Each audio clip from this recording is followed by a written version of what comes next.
The stage is set for the ALCS. The Toronto Blue Jays and Seattle Mariners are set to collide with a trip to the World Series on the line. For Toronto, it's a chance to end a 32-year World Series appearance drought, a wait stretching back to their championship days in the early 90s.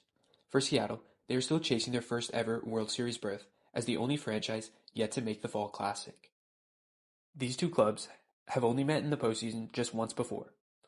That meeting came in the 2022 wildcard round, a series everyone remembers for the Jays' colossal Game 2 collapse.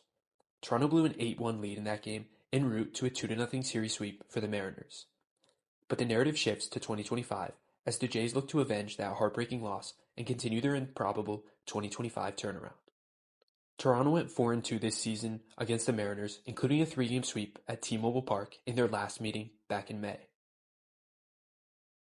Looking at how these teams enter this series, the Blue Jays enter well-rested after closing out their ALDS against the Yankees on Wednesday. They won that series in 4 games and looked dominant throughout, especially in the first 2 games at the Rogers Center, where the Jays outscored the Yankees 23-8. Despite a hiccup in Game 3, where the Jays blew a 6-1 lead, the Jays bounced back in Game 4 with a 5-1 win to close things out. Toronto has been on a tear since the end of the regular season, winning 7 of their last 8 games. The offense has been especially red-hot, scoring 5 or more runs in 6 straight contests. The Jays could receive a boost to their roster this series, with Chris Bassitt and Bo Bichette both being potential returnees, though Bassitt seems more likely to be available than Bichette at this point. As for the Mariners, they also had a first-round bye and faced the Tigers in the ALDS. That series went the full 5 games, culminating in a dramatic 15-inning winner-go-home Game 5. Seattle used 7 different pitchers in that game, including 3 starters, leaving their pitching staff potentially thin heading into Game 1.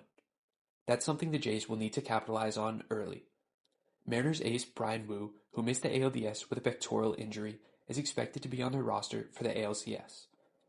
He could be available to pitch in later games of the series. Looking at the numbers, offensively, both the Jays and Mariners have been among the best teams in baseball. The Blue Jays rank 4th in Team WRC Plus at 112, 7th in team slugging, 5th in XWOBA, and 4th in total runs scored. The Mariners finished right in front of the Jays with a Team WRC Plus of 113. They also finished 10th in team slugging, 10th in XWOBA, and 9th in total runs scored. On the mound, the Blue Jays team ERA is 4.19, and their pitching staff boasts a strikeouts per 9 of 8.95, which is good for 5th in all of baseball. The Mariners team ERA is 3.87, and they have a strikeouts per 9 of 8.77, putting them 10th in baseball. The Jays pitching staff has posted an expected FIP of 4.13, while the Mariners staff has posted an xFIP of 3.92. Defensively, the Jays rank 1st in the MLB in fielding runs above average, and the Mariners rank 26th. The Mariners have a clear advantage in the pitching matchup, which means the Jays offense will have to work overtime if they want to create the same offensive success that they had against the Yankees.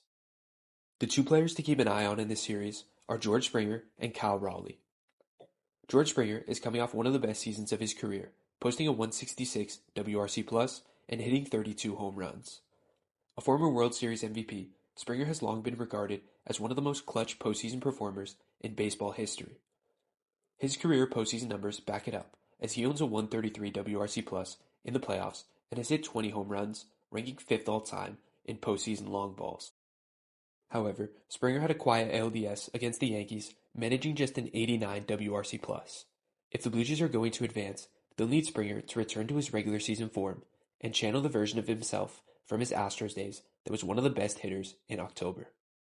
On the other side, Cal Raleigh is undoubtedly one of the best power hitters in all of baseball. His 60 home runs this season set a new MLB record for long balls by a catcher in a single season. On top of this, Cal has historically dominated against the Blue Jays. In his career against the Jays, Cal has posted an OPS of 1.016 to go along with 10 home runs in just 24 games. Containing Raleigh will be a top priority for the Jays pitching staff in order to keep the Mariners' offense in check. While the full pitching matchups have yet to be confirmed, we do know that Kevin Gausman and Bryce Miller are slated to start Game 1, which is a game the Blue Jays need to capitalize on. As mentioned earlier, the Mariners pitching staff is somewhat depleted following their grueling 15-inning Game 5 win over the Tigers. Bryce Miller will also be pitching on short rest after he started Game 4 for the Mariners on Wednesday. Looking ahead to the rest of the series, it's likely that Savage and Shane Bieber will take the mound for games 2 and 3 for the Jays. Toronto will also likely use Chris Bassett as a Game 4 starter, providing extra length instead of relying on a bullpen day. On the Mariners side, we know that Luis Castillo, George Gerby, and Logan Gilbert will all feature into the rotation at some point, although the exact order is still unclear since all three pitched on Friday. Additionally, as I mentioned earlier, Brian Wu will factor into the Mariners pitching staff later in the series. The Blue Jays offense will need to maintain the momentum they built during the ALDS, where they scored 32 runs over 4 games. While it won't be easy against a talented Mariners pitching staff, the Jays were able to produce some offense against Seattle back in May. It will be important for the Jays to pounce on Bryce Miller early in Game 1, forcing the Mariners to turn the ball over to an already taxed bullpen. On the pitching side, the Jays will need more consistency. Trey and Kevin Gausman were excellent in their ALDS starts, but Shane Bieber and the bullpen left more to be desired. For the Jays to advance, the staff as a whole will need to be more efficient and reliable throughout the ALCS. Playing a few games at T-Mobile Park could also benefit the Jays pitchers. With its pitcher-friendly dimensions, the ball doesn't carry as well there, something that could help the Jays staff that has struggled at times with giving up the long ball this season. This will likely pan out as a thrilling series between two organizations hungry for October success that they have lacked in recent history. The intensity will be amplified by the recent history these teams have shared, adding another layer of intrigue to the matchup. In the end, I believe this Blue Jays group will keep the momentum going and take this series in 6 games. Let me know your prediction for the series in the comments below. It's been a magical ride for the Jays, who are in the ALCS for the first time since 2015 and now stand just 4 wins away from their first World Series appearance since 1993. Thank you all for watching. If you enjoyed the breakdown, make sure to subscribe and stay tuned for more coverage. I'll see you all in the next one.